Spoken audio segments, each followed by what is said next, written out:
Worthy of note.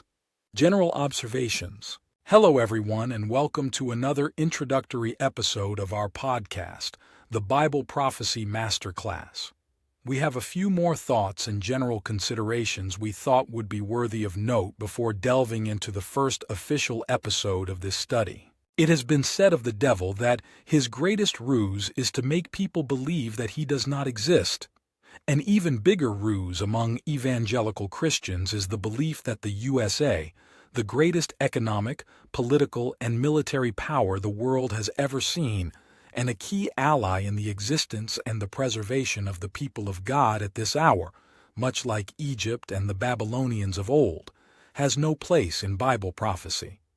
Adding to and further extending the devil's list of ruses and distortions of biblical truth, a certain pastor was interviewed on a Christian radio program, aired 10/18/2023, and heard somewhere in the Milwaukie, Wisconsin area. On that program, a caller wanted to know if we are living in the end times. To that query, the pastor replied, "No." That caller also went on to inquire as to whether there is any comparison between current events of our day and those that are cited as markers of the end times in the Bible. In so many words, the man wanted to know if historical events today in any way parallel any of those prophesied in Bible prophecy. Again, to this the guest preacher responded most emphatically, "No, we are not living in the end times. Bible eschatology," he said furthermore, "only begins with the last 7 years of tribulation, as detailed in the Revelation.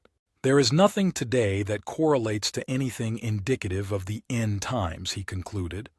One can only guess, therefore, that this pulpiteer and alleged prophecy expert never heard of prophecy passages like Ezekiel 34:13, 37:31. One of God's many promises to gather Israelis from among the nations where he has scattered them so as to re-establish them as a separate nation of their own. Ezekiel 38:1-23, 39:1-29, Joel 3:4-17.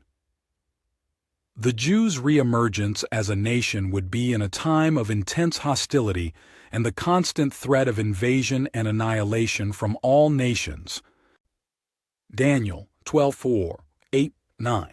The reemergence of Israel as a nation would be at a time when the potential for war-related pain and suffering and the struggle to survive would be like nothing they could ever imagine, all made possible by a proliferation of information and logistics, capabilities far beyond the imagination of the people of his time.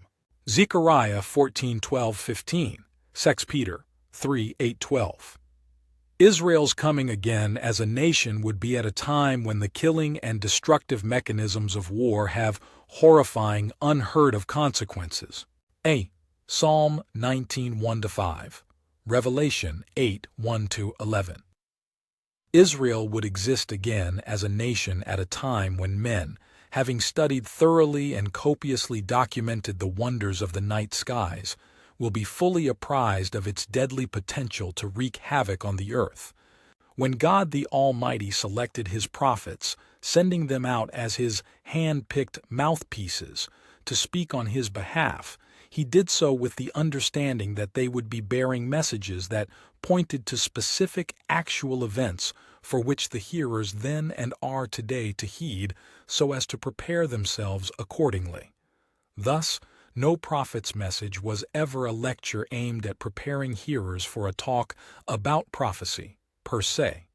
Whether or not the receivers of their messages understood, and often neither they nor the bearers did, and that by God's design, God had a particular takeaway that he wanted to impart, tucked neatly inside the symbolic fabric of each message.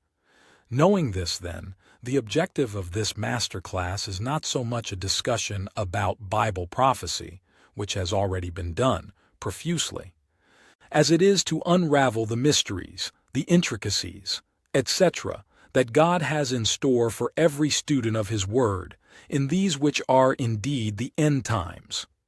I.e., in view of this fact, and in strict accord with God's will that all men should know.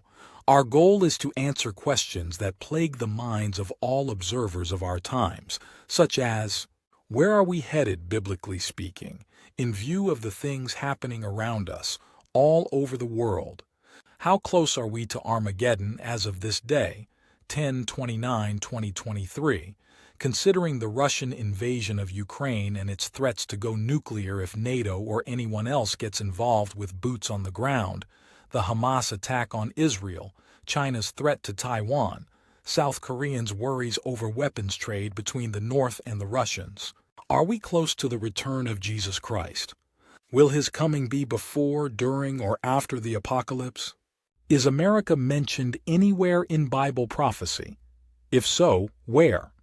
How close are the Chinese to realization of their dream of destroying the United States in 100 years, according to the commitment they made to themselves in 1949? Will the Chinese act in tandem with the Russians and/or other nations, or will they attack the USA stand alone?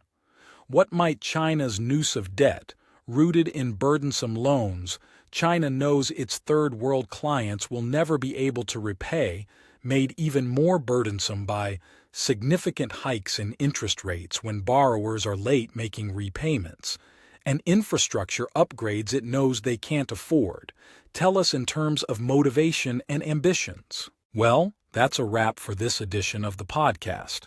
Please make plans to join us next time for episode number 1 of the Bible Prophecy Masterclass, in which we will begin a thorough discussion of the 18th chapter of the book of the Revelation, the objective being to settle at last the question of the place of the United States of America in God's plans for the end times. Until then, please spread the word and may God richly bless you.